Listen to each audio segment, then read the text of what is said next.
Hanya untuk gaji dan tunjangan itu membutuhkan lebih dari 1 triliun. 1,2 triliun. Sekitar 343,2 miliar digunakan untuk belanja pegawai sebesar 114,1 miliar rupiah. Dengan minta 3 triliun saja hanya 3 hari MBG. Menteri HMPG minta anggaran mencapai 20 miliar. Sebenarnya kita simak ini ya. Anak buah minta anggaran 5 triliun, saya kasih 10 T. Wah, mengobrol dengan rakyat ini. Makanya presiden sekarang ini agak gagah. Oh,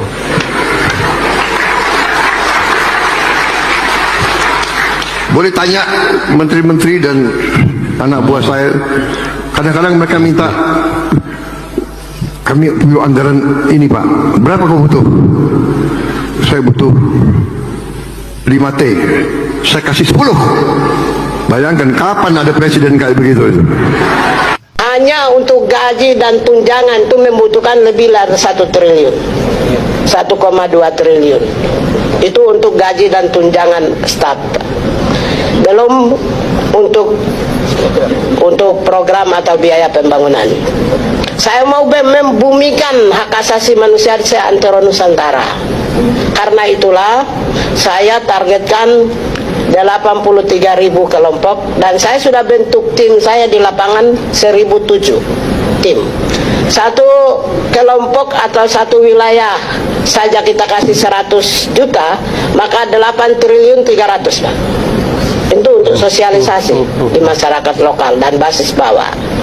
8 triliun 300 untuk mencapai 20 triliun. ini dulu siapa sih yang milih jadi menteri ini? Saya punya lebih dari 200 program yang tidak perlu saya sebut. Kalau Bapak pimpinan berkenan, saya bisa bikin lebih dari 1.000 program. Ini kementerian, kalau perusahaan ini bangkrut ini. Karena yang dikerjakannya 30 miliar lebih, biaya untuk mengerjakan 30 miliar itu 48 miliar. Ini kalau kementerian ini bangkrut ini, udah bangkrut. Pilot ini udah bisa masuk ke pengadilan pilot, ya kan? Pilot ini, belum lagi KKPG bicara tentang kanwil macam-macam, ya kan? Ini bangkrut, ini baca aja nih. Pemajuan penegakan HAM 35 miliar. Dukungan manajemennya 48 miliar. Jadi dia mengerjakan 35 miliar, biayanya 48 miliar. Nah, ini bangkrut. HAM seperti yang disampaikan tadi mengajukan kebutuhan anggaran tahun 2027 sebesar 3,982 triliun, namun hanya memperoleh pagu indikatif sebesar 728,1 miliar atau hanya sekitar 18,3% dari kebutuhan yang diajukan. Sekitar 343,2 miliar digunakan untuk belanja pegawai sebesar 114,1 miliar rupiah untuk operasional kantor. Artinya lebih dari 95% anggaran dukungan manajemen terserap untuk kebutuhan internal organisasi. Mau nanya, uang sebanyak itu uang siapa sih sebenarnya nih? Kok enak ya anggaran sekian-sekian? Wah, terlalu wow. Sementara itu ketika kami membedah program pemajuan dan penegakan HAM secara rinci, sebagian besar kegiatannya masih berupa sosialisasi, pelatihan, penguatan kapasitas, penyusunan regulasi, monitoring, penilaian, dan koordinasi. Dari keseluruhan pagu Kementerian HAM sebesar 728,1 miliar, porsi yang berpotensi langsung menyentuh korban, pengaduan, perlindungan warga, dan pemulihan HAM hanya sekitar 5-6% saja. Kami berpandangan negara tidak boleh lebih banyak membiayai birokrasi daripada menghadirkan perlindungan nyata bagi warga negara yang hak asasinya dilanggar. Pak Maman, Menteri UMKM mau cetak 10 juta wirausaha, masa anggarannya nggak nyampe 3 hari MPG. Wah, buset deh. jenengan minta 3 triliun saja hanya 3 hari MBG. Yang bener aja dong. Cuman sekarang sudah ada info MBG bagus nih, katanya satu kecamatan cuma 6 aja. Bagus banget kalau cuma 6 dan hanya anak-anak yang benar-benar yang nerima. Jangannya sekolah-sekolah anak orang kaya. Itu kan berarti nanti ada duit Pak, ada space duit. Minta itu ya. Jangan tuh sekarang kan bercita-cita melaksanakan perintah presiden toh. Cita-citanya 10 juta orang gimana punya penghasilan dan meningkatkan kesejahteraan sosialnya di situ menjadi strata menengah lah paling tidak. Ya. Bisa memenuhi semua kebutuhannya dan bisa menabung. 10 juta usaha, anggap saja satu keluarga 3 sampai 5 orang. Ini sudah 30 sampai 50 juta, Pak. Ini cita-cita Pak Presiden sangat luar biasa. Oleh karenanya, jenengan juga harus punya strategi yang bagus. Orang kerja di UMKM itu endingnya apa sih? Kan cuman laku jual. Ingat ya Pak Menteri ya, laku jual hasilnya. Ini belum ada. Belum ada di jenengan. Nah ini harus dipikirkan ini dari tim sampean. Kemudian jenengan tadi nyampaikan, saya anggotanya kurang untuk mensupport cita-cita Pak Presiden 10 juta UMKM meningkat gitu. Oleh karenanya saya saran lagi, program Sapa UMKM jenengan itu cepat jadikan Pak.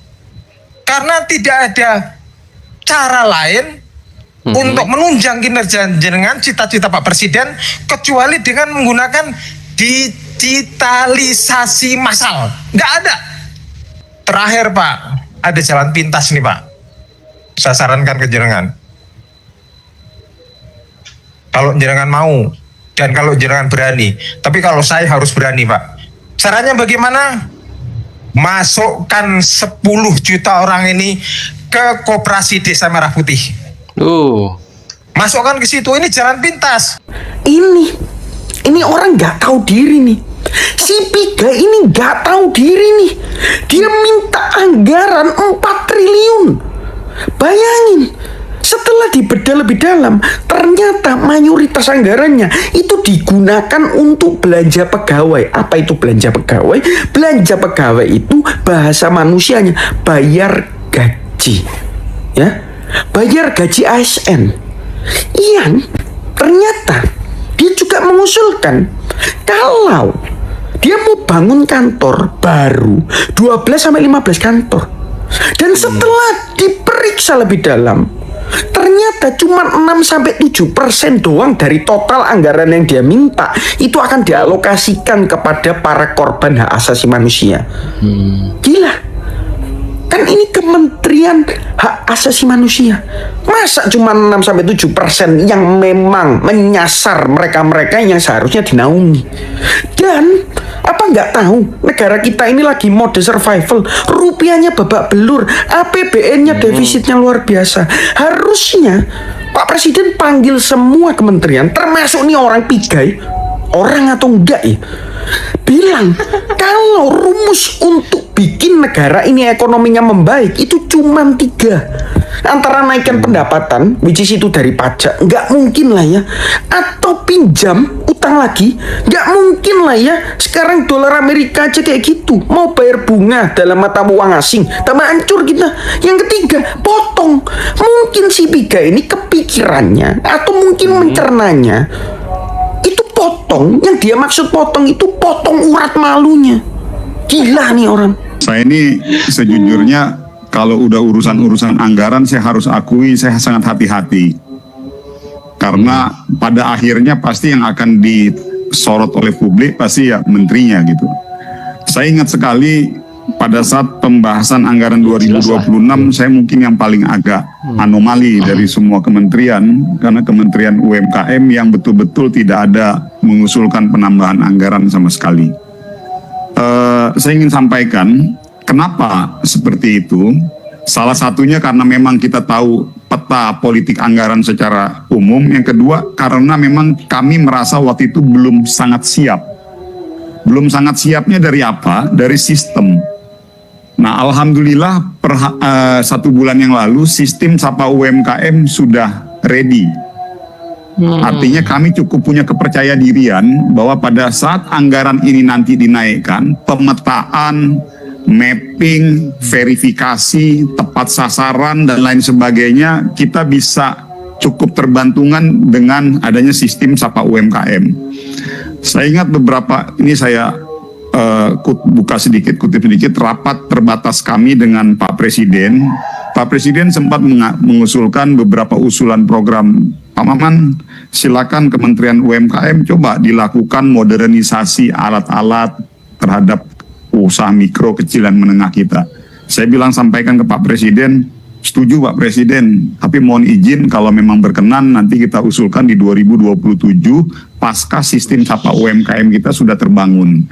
Kenapa? Karena saya yakin Anggaran 1,39 triliun nganggur. Kenapa nganggur? Karena uang sebanyak tersebut dibeli motor listrik sebanyak 21.801 motor listrik untuk operasional MBG, dan sekarang hanya jadi pajangan di gudang. Mobil udah ada, ya, beli lagi motor. Untuk apa coba? Kan untuk ngantar ke sekolah pakai mobil, pakai mana? Pakai motor. Astagfirullah, ini kan cuma menghabiskan anggaran aja nih. Harusnya kan uang sebanyak ini bisa dibangun untuk jembatan, dibangun jalan-jalan yang rusak, dibangun lagi rehabilitasi hutan, dan untuk hal-hal manfaat lainnya. Bukan cuma untuk mangkrak 1T lebih di sebuah gudang, dah hanya jadi pajangan. Sangat disayangkan nih. Dan ini memang nggak bisa dimanfaatkan lagi. Lantaran kepala BGN kemarin sudah ditangkap karena kasus korupsi. Jadi mau tak mau, dibiarkan begitu aja sampai motor tersebut busuk sendiri tanpa bisa dipakai. Kenapa nggak dari awal uang sebanyak tersebut diarahkan dan digunakan untuk hal-hal lebih bermanfaat? Gimana pendapat kalian teman-teman dengan peristiwa ini? Tulis pendapat kalian di kolom komentar. Berkomentarlah secara bijak dan sopan. Sekarang kalau udah kayak gini siapa yang mau tanggung jawab? 21.000 motor listrik yang dibeli ternyata mangkrak semua di gudang karena skandal BGN. Anggaran 1,2 T untuk motor listrik. Coba tuh duit pakai buat benerin sekolah yang rusak, ngasih guru-guru, lo buat benerin jalan yang rusak, kan bisa itu. Nyusahin aja, emang maling bangsat. Itu ya, Menteri HAM Pigai meminta anggaran sebesar 20 triliun. Waduh, itu tuh belanja apa ya, pegawai ASN ya mungkin ya. Dan Pak Prabowo pun menuai agak gimana ya ini, anak buahnya minta anggaran 5 triliun malah dikasih 10 T. Oh, uang siapa lagi tuh ya kira-kira ya. Ya untuk motor 20.000 berapa, 20 lebih ya, 21.000 lebih motor ya, itu mangkrak sekarang ya. Ini 21.801 motor listrik nggak ada gunanya karena kepala BG-nya sudah ditangkap oleh KPK Pak Dandan. Duh, ini uang rakyat lagi ya, itu yang beramburkan ya. Terima kasih, jangan lupa like, subscribe, share, dan komen.